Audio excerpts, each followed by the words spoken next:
తెలుగు సంబరాల తీయదను అలనాటి రుచుల సరికొత్త రూపం పరంపర స్వీట్స్. నమస్తే, నేను Keshav. Welcome to Suman TV. Andhra versus Telangana మళ్ళీ రాజుకోబోతుందా?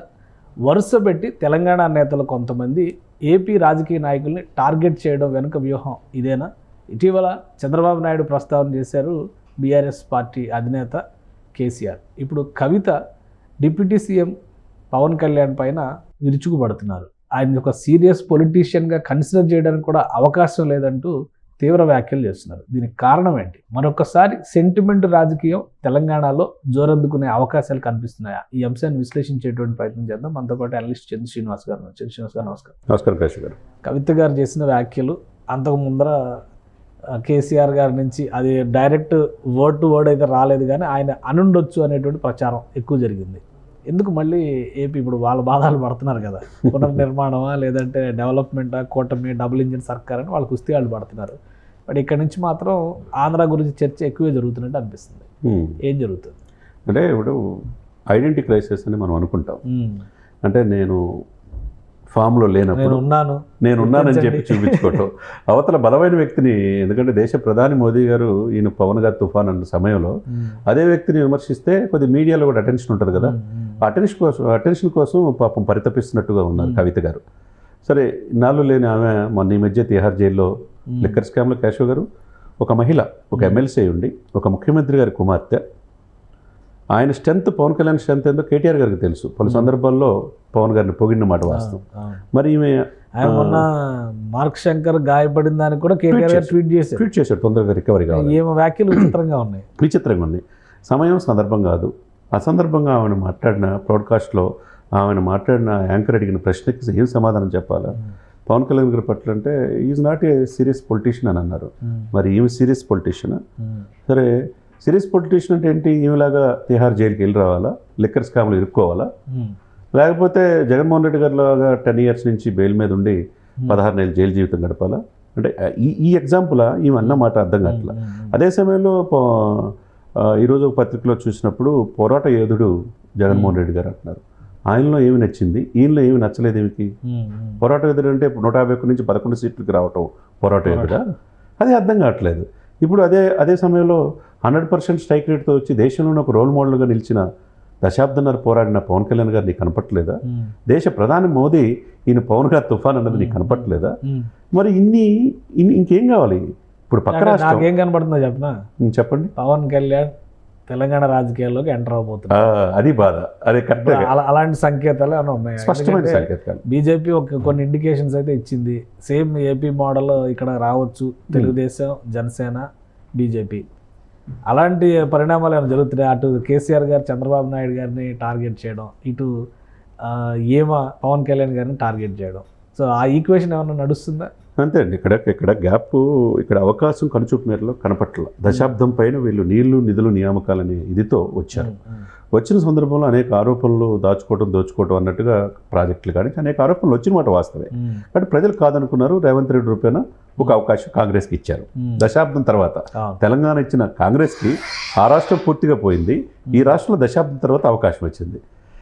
అదే సమయంలో కేశవ్ గారు ఈమె నిన్న అన్న మాట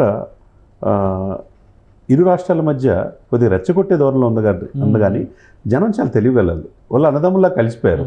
ఎవరి రాష్ట్రం వాళ్ళది, మీరు అన్నట్టు ఎవరి ప్రాజెక్టులు వాళ్ళది. రాజకీయంగా ఏ రాష్ట్రానికి ఆ రాష్ట్రం ఉంది. పనుల విషయంలో ఎవరి పనులు వాళ్ళు చేసుకుంటారు, కలిసి వెళ్తున్నారు. ఇక్కడ చిన్న డిస్టర్బెన్స్ కూడా ఎక్కడ లేదు. ఆ ముఖ్యమంత్రి, ఈ ముఖ్యమంత్రి సఖ్యత ఉన్నారు. ఇక్కడ తుఫాను వస్తే ఆ రాష్ట్ర డిప్యూటీ సీఎం గారు 1 కోటి రూపాయలు ఇచ్చారు. అక్కడ వస్తే కానీ వీళ్ళు స్పందించుకుంటున్నారు. ఇరు రాష్ట్రాల మధ్య ఏదన్నా ఉంటే నాకు అది కూడా విచిత్రంగా. పవన్ కళ్యాణ్ గారు తెలంగాణలో జరిగినప్పుడు, విపత్తులు వచ్చినప్పుడు, కేసీఆర్ ముఖ్యమంత్రి ఉన్న, మన రేవంత్ రెడ్డి గారు ముఖ్యమంత్రి ఉండగా ఖమ్మంలో వరదలు వచ్చినా కానీ ఆయన రాష్ట్రానికి అయితే బాసటగానే నిలిచారు. ఆయన మరీ విచిత్రం ఏంటంటే పిఠాపురంలో సభ పెట్టుకొని తెలంగాణను పొగుడుతారు ఆయన. వీళ్ళేమో ఇక్కడ తెలంగాణ నుంచేమో తిట్లు తప్పితే వేరే ఇది లేదు. ఎందుకు పవన్ కళ్యాణ్ గారికి తెలంగాణ మీద ప్రేమ కనిపిస్తుంది, ఇటు కవిత గారేమో తెలంగాణ నుంచి పవన్ కళ్యాణ్ వేరు చేసి మాట్లాడుతున్నారు. అసలు నాయకుడే కాదంటున్నారు. అంటే ఇక్కడ అంటే ఇప్పుడు ఈయనకి అభిమానులు ఆంధ్రప్రదేశ్లో ఎలా ఉన్నారో తెలంగాణలో కూడా ఉన్నారు సార్. అదే సమయంలో విత్డ్రా చేసుకున్నప్పుడు, గతంలో బీజేపీ పోటీ చేసినప్పుడు విత్డ్రా చేసుకోమని అమిత్ షా కోరినప్పుడు 42 స్థానాల నుంచి విత్డ్రా చేసుకున్న వాళ్ళ 46 స్థానాలు బీజేపీ గెలిచింది సిటీలో. సెటిలర్స్ మొత్తం కూడా వేస్తారు. ఆ ఇది ఎఫెక్ట్ మళ్ళా ఇప్పుడు కాంగ్రెస్ రూపంలో వచ్చేదానికి పూర్తిగా ఇదైపోయింది. మన ఎంపీలో ఏమైందో చూసాం, జీరో. తర్వాత ఎమ్మెల్సీ ఎలక్షన్స్లో, టీచర్స్ ఎలక్షన్స్లో ఏమైందో మనం పట్టభద్రులను మనం చూసాం. ఇక కనుచూపు మేర అవకాశం కనపట్ల. అదే అవకాశాన్ని కాంగ్రెస్ తర్వాత బీజేపీ అందిపుచ్చుకునే అవకాశం కనపడుతుంది. మరి బీజేపీ వాళ్ళు కూటమిగా వస్తే ఇంకా వాళ్ళు పడే భయం డెఫినెట్గా వస్తుంది. అదే సమయంలో బీజేపీకి స్ట్రాంగ్ ఏమవుతుంది, దక్షిణ భారతదేశం మీద మోదీ గారు దృష్టి పెట్టారు. పక్కన రాష్ట్రంలో మనం చూస్తున్నాం. ఇదే సమయంలో ఇవేమంటది తెలంగాణ, ఇప్పుడు తమిళనాడులో చెగువేరా మొన్నటిదాకా స్ఫూర్తి అన్నాడు, ఇప్పుడు సనాతన ధర్మం అన్నాడు. ఎప్పుడు ఏం చేయాలో ఆయన క్లారిటీ ఉంది. హిందూ సనాతన సాంప్రదాయం అని చెప్పేసి 100 కోట్ల మంది హిందువుల ప్రతినిధిగా పవన్ కళ్యాణ్ కనపడుతున్నాడు. నీకు కనపడకపోవచ్చు. అదే సమయంలో ఇక్కడ ఏంటంటే బీజేపీకి ఇటు టీడీపీ జనసేన కలిసి వస్తే కనుక రేపు 3rd ప్లేస్లో పోయే అవకాశం బీఆర్ఎస్ ఉంది. కాబట్టి ఆ బాధతో మూడో స్థాయి భయం అనేది స్పష్టంగా కనపడుతుంది. కాబట్టి ఆమె అనే మాటని 10 మంది చూస్తున్నారు, మీడియాలో మాట్లాడుతున్నా అనే ఇదితో గతంలో కూడా ఇవి పవన్ కళ్యాణ్ గారు చాలా చీప్గా తీసేసింది. ఇది ఇప్పుడు కాదు, ఇవి ఇప్పటికిప్పుడే, ఇది 2వ అవి మాట్లాడటం. అది ఆలోచించుకోవాలో. దేశం మొత్తం పవన్ వైపు చూస్తున్నప్పుడు, పవన్ సక్సెస్కి చిరునామాగా మారినప్పుడు, వాళ్ళింట్లో పద్మవిభూషణుడైన చిరంజీవి గారిని ఈ రేవంత్ రెడ్డి గారు సత్కరించారు. ఆ రాష్ట్ర ముఖ్యమంత్రిగా ఉన్న జగన్మోహన్ రెడ్డి గారు సత్కరించాల.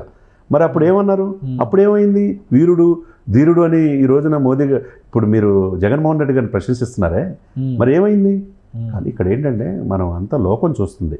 మీరు ఎక్కడి నుంచి వచ్చారు, తిహార్ జైలు నుంచి ఆరోపణలు గురై వచ్చినప్పుడు మీరు ఎట్లా పక్క రాష్ట్రంలో ఉన్న డిప్యూటీ సీఎంని 100% స్ట్రైక్ రేట్తో ఉండి అక్కడ ఆ రాష్ట్రంలో కూటమి ఏర్పడటానికి కారణం, మోదీ గారు 3వ ప్రధానమంత్రి అవడానికి కారణమైన వ్యక్తిని అంత ఇదిగా తీసేస్తారు. అది విపరీతమైన ఆమెను ట్రోల్ చేస్తున్నారు. ఆమె ఎదుగుదలకి అధికారికంగా ఎవరు జనసేన పార్టీ నాయకులు పెద్ద రియాక్ట్ కాల, ఎందుకు కారణం? చాలా అయ్యారు సార్, సోషల్ మీడియాలో విపరీతంగా అయ్యారు. ఆమెని సారీ చెప్పమంటున్నారు, లేకపోతే ఇబ్బంది పడతామంటున్నారు. ఆమెని నువ్వు సత్యలత, ఆమెకి క్రెడిబిలిటీ సర్టిఫికేట్ పవన్ కళ్యాణ్ గారికి ఇవ్వాల్సిన అవసరం లేదంటున్నారు.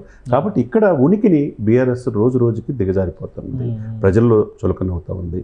అది కాపాడుకునే పనిలో పార్టీని, బీఆర్ఎస్ పార్టీని పునర్నిర్మాణంలో ముందుకెళ్ళాలి. కానీ పక్క రాష్ట్రాల జోలికి వెళ్తే అది అంత శ్రేయస్కరం కాదనేది అందరూ చెప్తారు. కూడా ఎదురుదెబ్బ అవుతుంది, డెఫినెట్గా అవుతుంది. దీనివల్ల ఉన్న సానుభూతి పరులు సెటిలర్స్, కొంతమంది బీఆర్ఎస్ మీద సానుభూతి పరులతో కొన్ని స్థానాలు సెటిలర్సే కదా బతికించింది, లేదంటే 23 సీట్లు 26 వచ్చాయి కాదు. ఇప్పుడు వాళ్ళు కూడా ఎందుకు ఏమన్నాడని చెప్పి పవన్ కళ్యాణ్ మీద అనవసరంగా వెళ్ళిందని చెప్పి ఇది ఉంటుంది కదా. ఉన్న సీట్లు పోయే అవకాశం స్పష్టంగా అన్న మాటల వల్ల కనపడతా ఉందన్నమాట. రైట్. థ్యాంక్ యూ శ్రీనివాస్ గారు. ఇది ఆంధ్రప్రదేశ్, తెలంగాణ అనేది ప్రజల పరంగా ఏ రాష్ట్రానికి ఆ రాష్ట్రం వేరువేరుగా ఉన్న రాజకీయ అధికారాల విషయంలో రాజకీయ పార్టీలు చేసినటువంటి రాద్ధాంతం తప్పితే ఇది ప్రజల మధ్య పెద్దగా ఉన్నటువంటి వైరుధ్యంగా చూడడానికి అవకాశం లేని అంశం. అలానే బీఆర్ఎస్ పార్టీ నాయకులు చేస్తున్నటువంటి ఈ కవ్వింపు వ్యాఖ్యలు రేపు రాబోయేటువంటి రోజుల్లో కూటమి కట్టడానికి బీజేపీ బాటలు వేస్తోంది అనేటువంటి సంకేతాలు స్పష్టంగా ఉన్నాయని చంద్ర శ్రీనివాస్ గారు విశ్లేషిస్తున్నారు. అలానే పవన్ కళ్యాణ్ పైన ఎన్ని రకాల విమర్శలు చేస్తే అంత ఎక్కువ నష్టం బీఆర్ఎస్ పార్టీకే జరుగుతుందని ఆయన హెచ్చరిస్తున్నారు. ఇది special discussion. Keep watching. Suman టీవీలో మీ పర్సనల్ అండ్ బిజినెస్ ప్రమోషన్స్ కోసం కింది నెంబర్కి కాంటాక్ట్ చేయండి.